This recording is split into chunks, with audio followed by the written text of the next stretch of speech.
Hello viewers, Media J2K here with another unboxing. I'm going to try and make this one quick. This one follows the last video with the Legacy Sniper Marine. So here we are with the Legacy Halo Jumper Action Pilot. Alright, you can see him boxed up with all his gear, the artwork on the front, the info on the bottom, the info on the side with the QR code. I couldn't get my phone to connect, so not sure. The top view, you can see his hair, the G.I. Joe logo, the side view with more full of the artwork, and as you saw, I was able to get these at Ross at that price. Got the one head with this and the multiple helmets, and that looks like a Sky Striker in the background. So we'll get a classified one of those to go with the classified, looks like air control tower there in the background too. Yo Joe. Okay, so as it was with the Action Marine, the figure stand slides right into that. Oh, that's hard to see. The figure stand slides right into that space right there. The figure stand. Here's the figure. And just on the surface here, seems like this figure probably has the same amount of accessories as the Action Marine. However, it just looks like it's less. Alright, and then there is the parachute in the back covering, like I said, the cool background. Alright, so let's get him out of there. Alright, real quick observation. These goggles are a little tricky. They have that bar, so they slide in, and you gotta push from the bottom and slide them out. This way they don't come right up, okay? So be careful with that. Let me try and get the night vision glasses. Okay, got everything out. The figure was the hardest to remove from the packaging, so slowly wiggle its arms and legs out, and then it'll slide right out. The head won't give you any trouble if you get the arms and legs out. The pistol and the knife, I sliced the tape that holds them in place and then push from the bottom. They came out attached to the tape, and then you just pull them off the tape and you're okay. The rifle came out pretty easy. The other mini rifle came out good. The helmet mask, I was careful. That came out pretty easy. That helmet came out pretty easy, and so did the jumper helmet. Right? So now let me gear this figure up. I do want to say really quick, always be careful getting stuff out of the trays, because as I pulled this rifle out, it did come popping out, almost fell, almost lost it. Also, the backpack was pretty easy to remove. I didn't remove the taped in parachute yet. I do want to say all the rifles have removable mags. That one was a little tight, but it was able to pull off. And the sniper rifle, for lack of a better term, does have a removable suppressor. And this figure has the slot for the suppressor right there in the sidearm holster. Holster for the knife on across his chest. There's his altimeter. Or is that his? Yeah, that looks like the altimeter. I don't know if he's got the oxygen meter like they did in that sequence in Mission Impossible Fallout, when Tom Cruise's character and Henry Cavill's character jumped out, and then the lightning storm and all that stuff happened. It was a very good sequence, But they had the altimeter and the oxygen. Oh, I think the oxygen was in their mask. They could see how much oxygen was left. It was a heads-up display. All right, I'm trying to get the suppressor into what should be the suppressor slot, but that slot is a little too narrow to fit the suppressor, so I'm gonna have to work on that. Let me get his mask on. All right, got the helmet on, but still not making progress. It seemed a little easier to put the mask, peg it into at least one side of the helmet, and then slip it over the figure's face, because the collar and the coat could get in the way of trying to put the mask on after the helmet is in place. The helmet slides on real easy, at least in my case. The pack here connects to the backpack. I haven't put the backpack on the figure yet, and I still can't get the suppressor into the slot.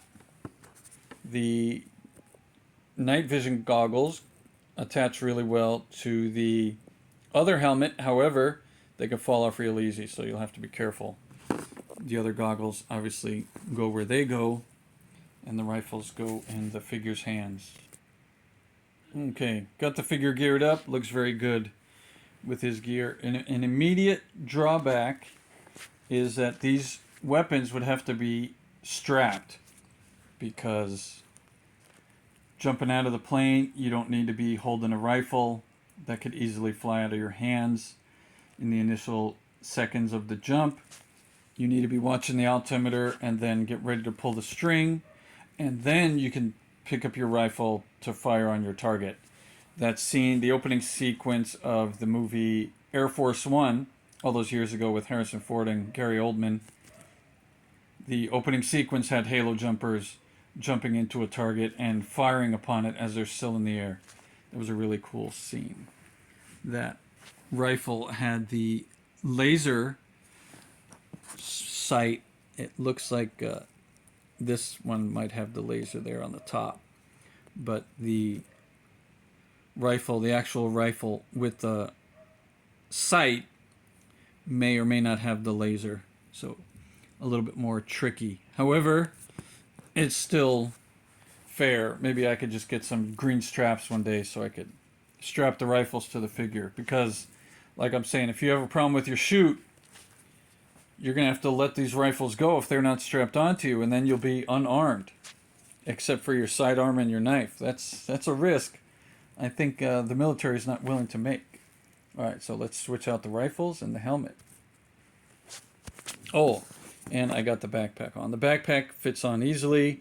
The way I was able to do it is you raise the arms up, slip in the arm with the altimeter first, and then put in the other arm. You got to wiggle it a little bit, but it gets there. Nothing stretched too far. I didn't put any strain on anything, and it straps nicely across his belly.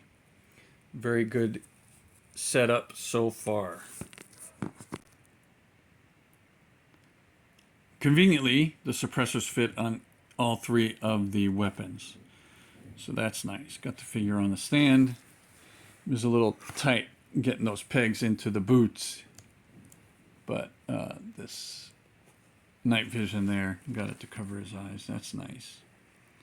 All right, so this helmet doesn't slip on as easy as the jumper helmet, but it's still slid on, and the strap, the chin strap, doesn't make it all the way across to the other side. They don't latch into each other. They're just there for accuracy look, not accuracy of function. All right, but the camo on this figure is really nice. This figure really is nice. I'm thinking those are the classified, I think it's the same construction, the same figure body, I should say, as the classified Airborne. I haven't opened my Airborne yet, so I can't comment for sure, but the knee pads look like Airborne's knee pads. The web gear is probably Airborne's web gear, not the backpack, of course. The backpack might have come with those two Night Force Crazy Legs and Ripcord that came with the Dragonfly HasLab. I don't have that, so I can't compare. All right, so now let me get some more poses in here. Here's the jumping pose. Right, as I said, there's no straps on these rifles, so I'll have to be holding the rifles all the way down. I'm sure that's not good for aerodynamics. And like I said, I'm sure those rifles will fly right out of his hands going down there at terminal velocity or faster that these halo jumpers jump at from way up there. There is no oxygen that high, right? There's less oxygen, so maybe there isn't as much resistance, but rather be safe than sorry. All right, here's a running mode and firing with his night goggles. Ideally, these operations are ran in the evening when they have the element of darkness and surprise. Halo, for those of you that don't know, is high altitude, low opening. That means these jumpers jump out of a plane much higher than parachuters do normally, and then they don't open the parachute till they're lower, close to the ground. So they're falling, free falling for a much longer time than normal parachutists, right? So take the movie Point Break and then maybe double their height and falling distance. Maybe it's like that. Maybe it's more even. Maybe they jump out from 40,000 feet and they don't pull the chute until they're like 2,000 feet from the ground. And that's if they're at sea level. If they're in a higher elevation, they got to pull the chute a lot quicker or else it'll be too late. Okay, just found this out. Got the parachute out. It's got that little tab that aligns with the hole in the backpack, and then the oxygen mechanism connects them both, the oxygen mask and the parachute, to the backpack. However, the backpack, the parachute, as you saw, was taped to the packaging, but this backer does slide out. So I didn't slide it out. I did slide it out. I didn't know it was slidable until it was too late. So you are able to slide that out and then more carefully detach the parachute. Luckily, it wasn't taped in so securely. So I was able to just carefully slide the parachute out. But now you know you could slide the tray out from the box. Then you have easy access to the parachute without any trouble. Okay, no, upon further inspection, there's a peg in the backpack that holds the parachute. So this is more or less how this parachute attaches. I'll show you that peg. There it is. It pegs right there. And then the straps can go up, I guess, or down. Let's see if it'll hold. Yeah, it holds pretty good. So whether the pack is open or closed, seems like they did a good job with that fastening method.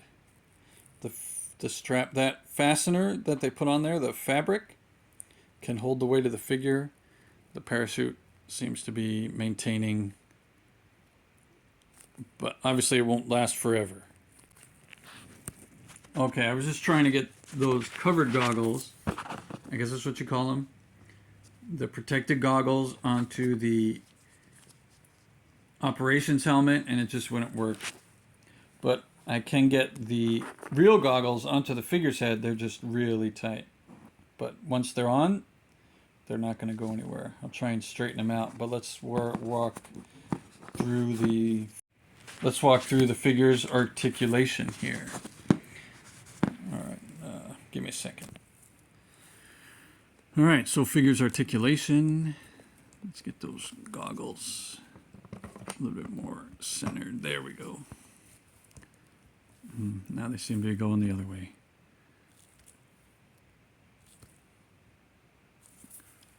All right.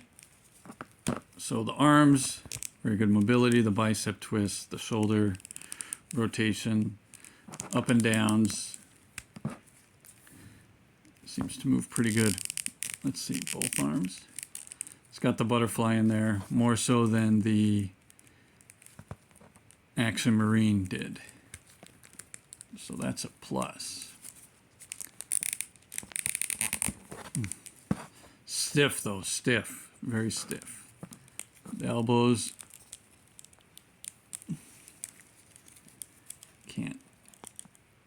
Oh, I'm not going to fight with it on camera.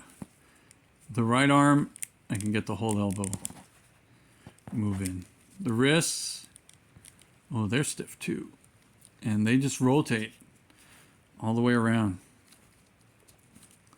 They don't even have the hinge. So they're just stuck with these sleeves. But this right one does have that hinge. The left hand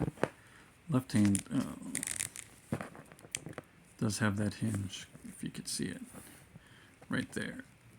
So that's That's good. And the altimeter looks like you could take the hand off and take the altimeter off if you ever need to. The head moves as it should. This guy camoed up even his neck. All right, he's committed. Just in case he ends up needing to hide like this, no one will see his skin color instead of the color of the foliage that he's hiding in. All right, his legs move pretty good. He's got the thigh twist independent of the hip twist at the, what did I call it? The T-bar before in another video. Yeah, there's a right proper term for that. I forgot it at the moment.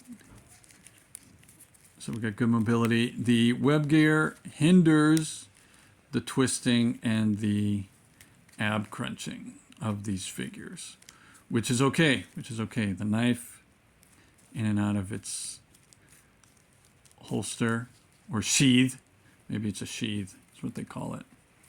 The sidearm in and out of its holster, and the suppressor. Where did the suppressor go? I misplaced the suppressor. Oh, here it is. The suppressor, I guess, can fit on that way, but that's not accurate, right? So the suppressor was not made for this sidearm. On other figures, the suppressor is interchangeable, but not on this one. So he holds his little sidearm and he's set to go, right? The knees, I couldn't get the knees. Like one is stuck below the knee and the other one's stuck above the knee. I don't want to fight with it on camera, but there you can see I was able to get the twists where necessary, right? And then there's no shin twist, but there is the ankle twist. Oh, that's really tight, but it moves. And he's got upward mobility, downward mobility, but it's tight. It's really tight. And he's got the side-to-side mobility. Both feet, side to side. This one moves a little bit easier side to side than the left leg. There, left leg wants to go one. There we go. Got it. Got it. But there, and got the upward too. Okay. Very good. But I'm scared. I'm scared that all these pieces are going to break one day. That's what I'm scared of. When the 25, I might have said this in another video, the 25th anniversary figures came out back in the early 2000s, 25th would have been like 2007, right? Probably. And there was that 5 figure set box, the angled one that came with the G.I. Joe logo that you pressed a button and it would play the song. That Snake Eyes figure, my son was playing with it, both of his wrists broke off at the wrist, so it wasn't like the hand popped out of the slot. The wrist actually broke. So ever since then, I've been worried. The ARAH figures lose their thumbs, and some of them lose their hands, but they never broke at the wrist unless you tried really hard. And I've never seen a broken wrist. But those 25th anniversaries, they were spinning and crack. So I'm always just extra careful with all these multi-articulated figures because every articulation is a joint that could break. That's how we got to look at it. But the pinless joints are nice on these figures. So I'm impressed with this Halo Jumper figure. Other than the stiffness, I think it'll fit well into jumping out of or onto the Rattler, huh? It could jump onto the Rattler in the air. Yeah. That's probably not a wise decision, but it's possible, right? It's G.I. Joe. Anything's possible, right? Almost anything's possible in G.I. Joe, right? Let's keep it a little realistic. All right, so thanks for watching. Thanks to those of you that like, share, and subscribe. And if you made it to the end of the video, right? Yo Joe, yo Halo. Okay. Thanks, and thanks again.